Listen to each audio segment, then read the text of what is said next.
Craig Smith is no longer the head coach of the University of Utah men's basketball program, but why now? Why not wait till the end of the season? Who are the most likely candidates? We're breaking down this shocking news in deeper thoughts on today's Locked On Utes.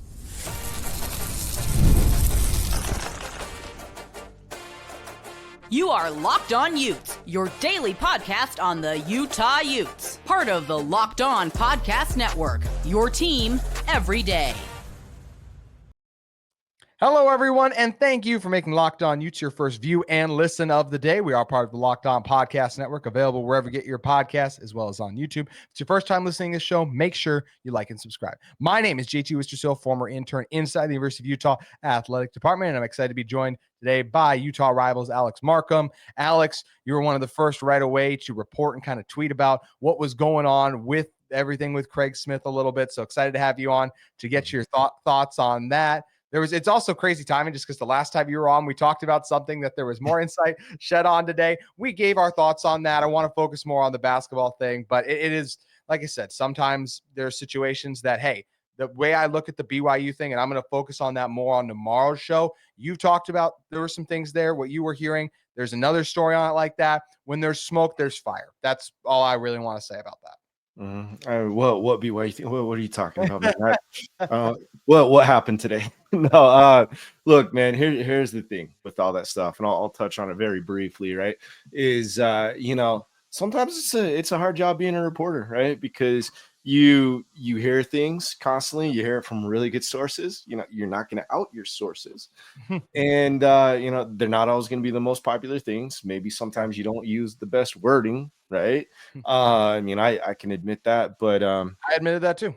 Yeah. It's look, I am a very blunt person a lot of the times, right? And there's a lot of things that I keep filtered and withhold.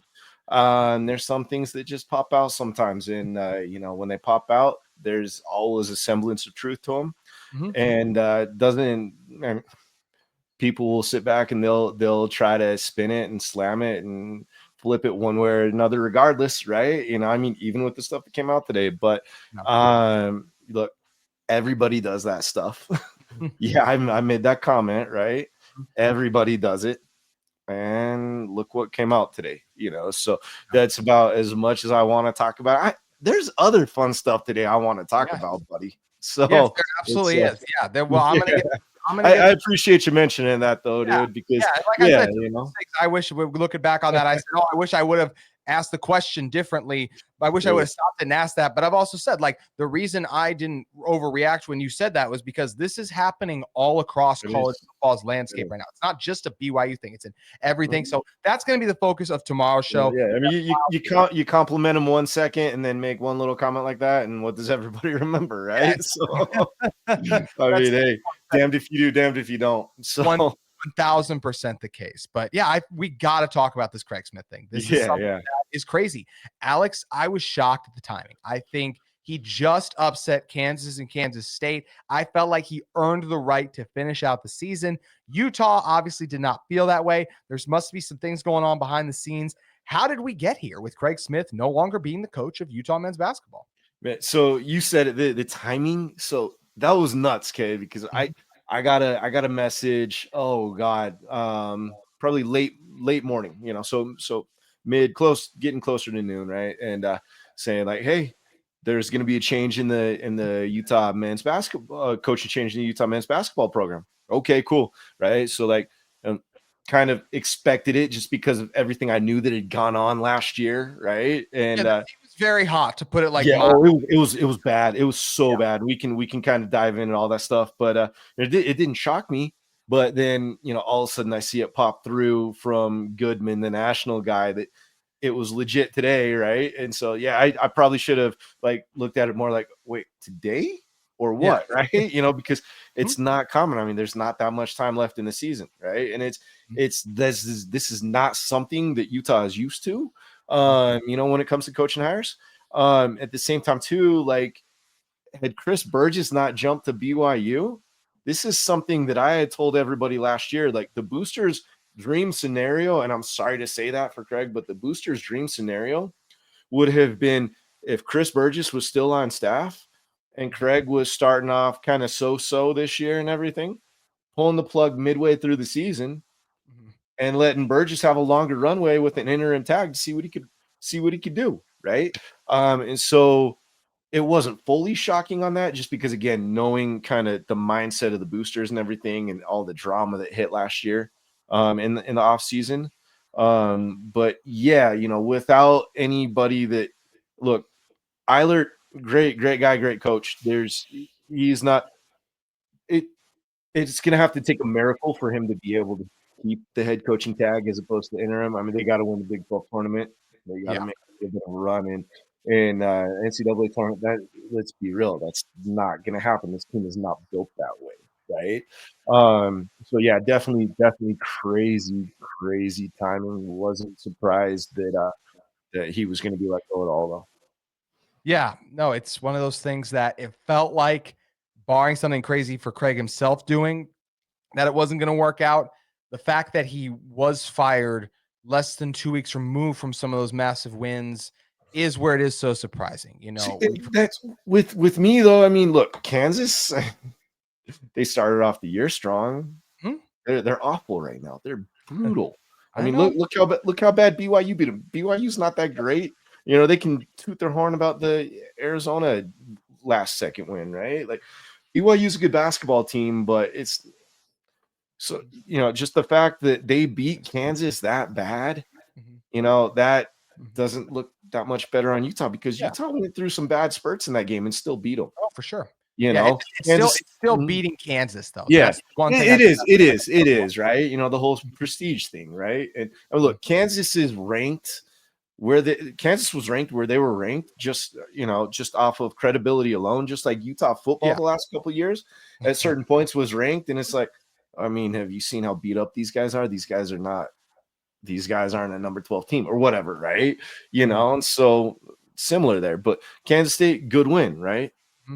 UCF, brutal, absolutely brutal. Oklahoma State lost, brutal, completely brutal. So when you got those things stacking up, even if they happen here and there, right, sandwiched around two decent wins, it's just going to give the boosters that much more ammo when they're already tired of you, which they were, and look, for different things, they tried to step in, they tried to help out last year, and Craig wasn't taking it, and any prideful guy in sports, I mean, I can put myself in Craig's shoes, and it would have been difficult with some of the stuff that they were asking him to do, right? But at the same time too, it's like, okay, grin, bear it, do what the boosters are asking you to do what Harlan is asking you to do, and you're probably not going to be the coach of the team at the end of this year, but you're going to find yourself in a much better, you're going to find yourself in another stable situation. Didn't turn out that way. It didn't. There is so much still to get to with this, including a very interesting point that was made by a former Utah men's basketball player. You hinted at something with the boosters. I've even was hearing some things there that I definitely want to discuss. So we are only beginning to talk about what happened with Craig Smith, and we're going to talk about who potentially could be replacing him as the leader of the Runnin' Utes. We're going to be discussing all of that in one moment. Today's episode of Locked On Utes is brought to you by our friends at Prize Picks. Prize Picks has you covered for March, because guess what? March is almost here, and the basketball is at its best in March. And there's no better way to get in on the action than with Prize Picks, the best place for daily fantasy sports. With Prize Picks, you pick more or less on at least 2 player projections. And if you're right, you can win up to 1,000 times your cash. It's fast, easy, and keeps every game exciting. When you're building your lineup, you can look at guys like, Jason Tatum. You think he's going to go for more than 29 points? Anthony Davis, I mean, get back healthy soon. Like, is he going to be a 12 rebound guy? How about like Bam Adebayo? Is he going to be a 12 rebound guy? You can look at Prize Picks for that. It's also just quick and easy. I love how I can make my picks in less than 60 seconds and stay engaged all game long. When I win, my money hits my account in as little as 15 minutes. So no waiting around. Prize Picks even offers weekly promos like Taco Tuesday, where you get discounted player projections for even more value. You can download the app today and use code LOCKEDONCollege, all caps, no spaces, to get $50 off instantly after you play your first lineup. That's code LOCKEDONCollege for $50 instantly after you play your first lineup. Prize Picks. You can head over and run your game today.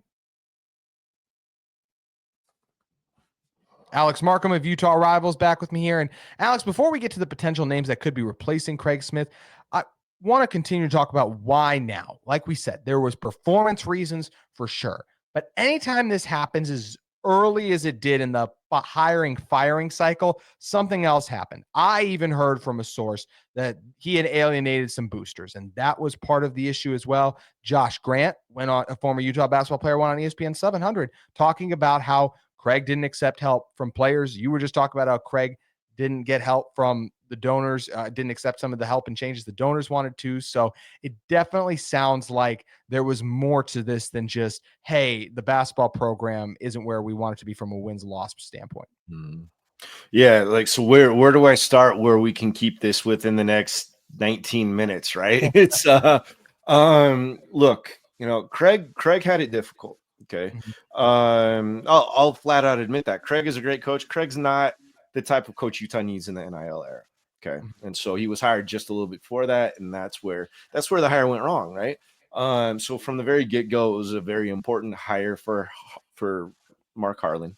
It was his first big hire to do. Felt like he needed to get it right. Utah's a very unique kind of culture, where, like football wise, you look at all the former players that they usually hire, right? As assistant coaches, and they do great. They last a long time. I mean, that's the reason for the longevity. And it's not even just like a whole loyalty factor. Like, it works, right? This last time around, even a whole bunch of former players, like, I remember talking to me saying like, hey, we want our voices heard. We want this, we want that. We feel like we've been, alienated by the former staff. We want one of us to lead the program. We want our voices out there. We want to be a big part of this again because we know what Utah basketball can be, right? Boosters did too.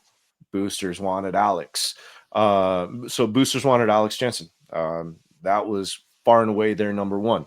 Their number two was Johnny Bryant. Okay. Their number three was Craig Smith. Flip it around the other way. Craig Smith was Harlan's number one. Okay. And so, you got a guy that, Craig Smith had great credentials at the time.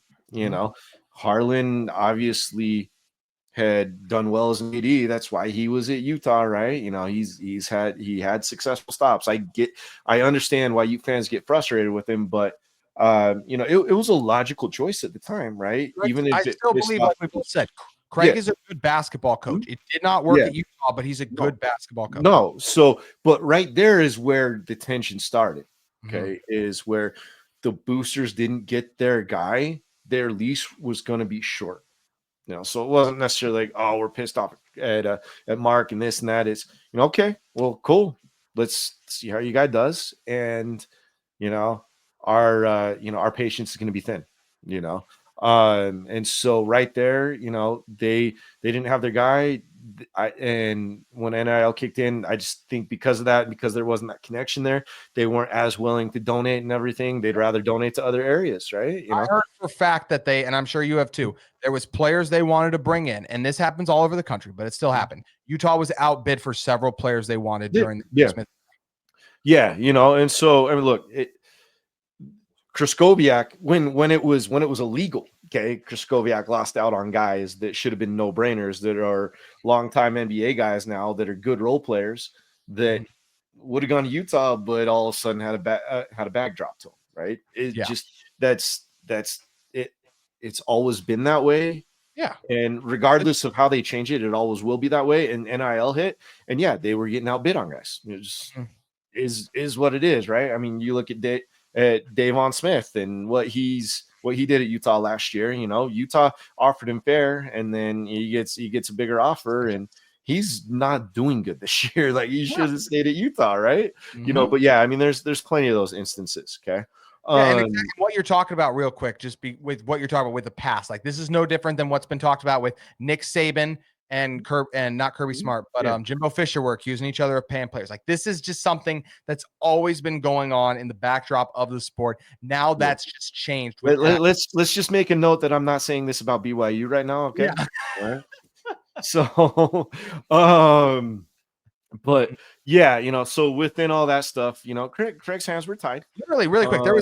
There was a controversy with Arizona. Was it Sean Miller? Didn't he get fired for the whole Nike deal? You know what I'm talking about? Like their former coach. Yeah, that was nuts. That was my God. And that was like the whole era of like guys going to prison, all that stuff. That was insane. That's all I'm saying. There was stuff going on, but please continue. Yeah. But yeah. So anyways, within all this stuff, Craig improved every year. Good for him, right? But it's still not Utah basketball. They were picked to finish 16th in the conference. It's not Utah basketball standards. Let's face it. So that's another uphill battle that he had. Okay, last year when Harlan and the Boosters pretty much came to an agreement on look, we know what Utah needs to be successful. It needs to have more of a it needs to have the past. It needs to have history. It needs to have the guys in the program that are willing to be around it, that have been successful and know what Utah basketball is about. Okay. Andre Miller for the last few years had been saying to the athletic department, hey, if you guys need me, I'm ready. If you need me, I'm ready. Josh Grant last year, and he alluded to it in his interview, hey, I'm willing. I know what it takes. I just want to help him.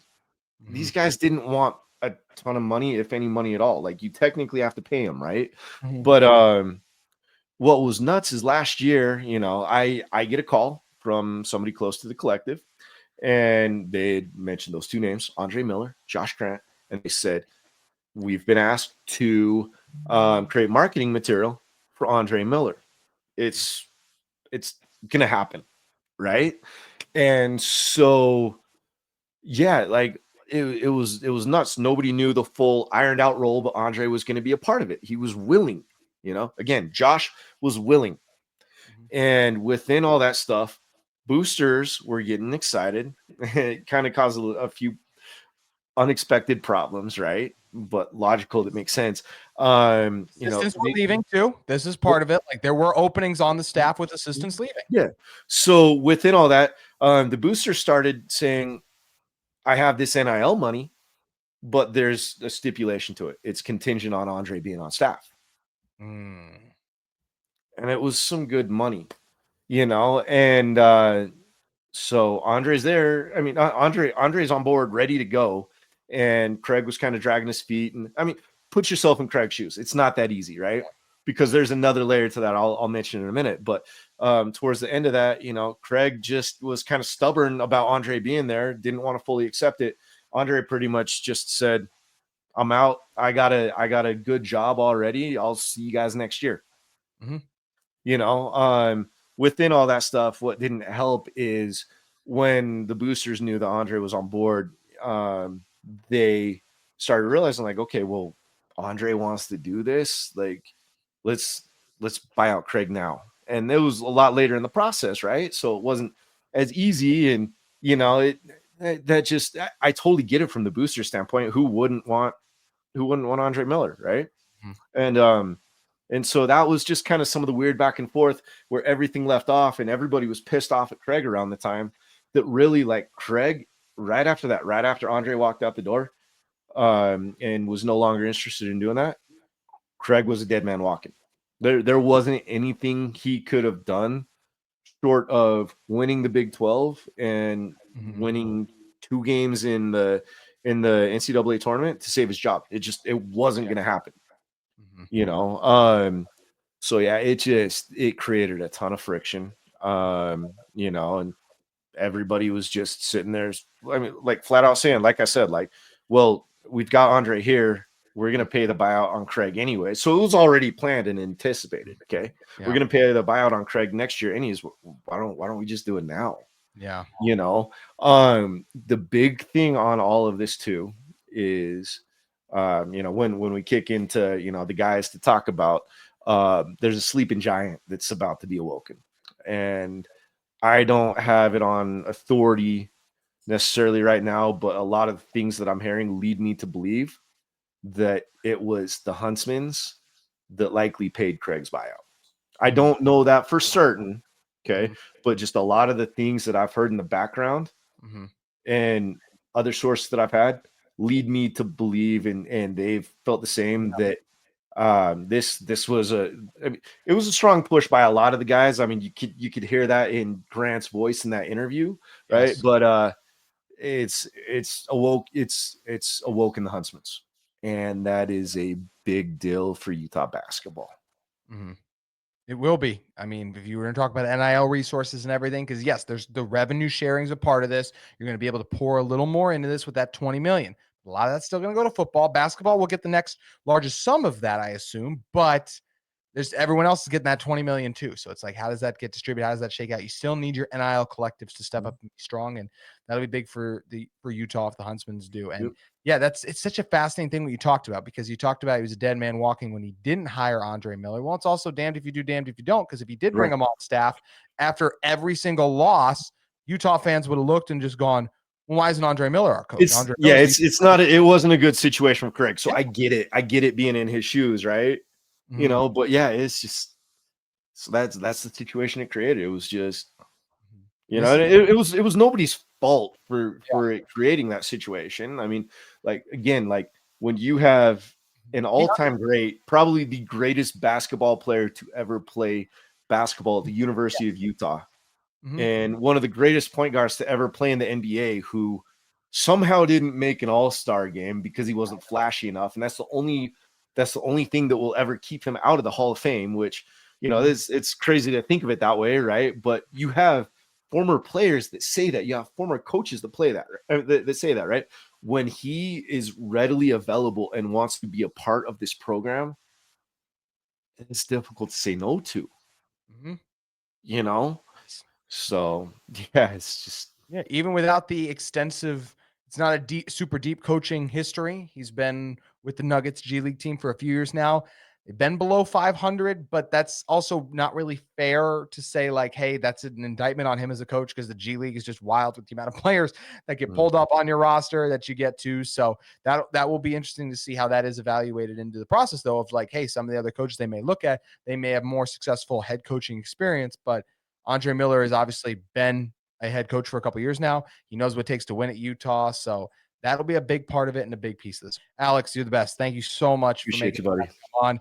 Make sure you head over to Utah Rivals today. Check out all of what Alex and his team are cooking up over there. That is going to do it for our show today, but we'll be back with you tomorrow, breaking down the latest in Utah football, Utah athletics, and Utah's men's basketball coaching search, which is now underway.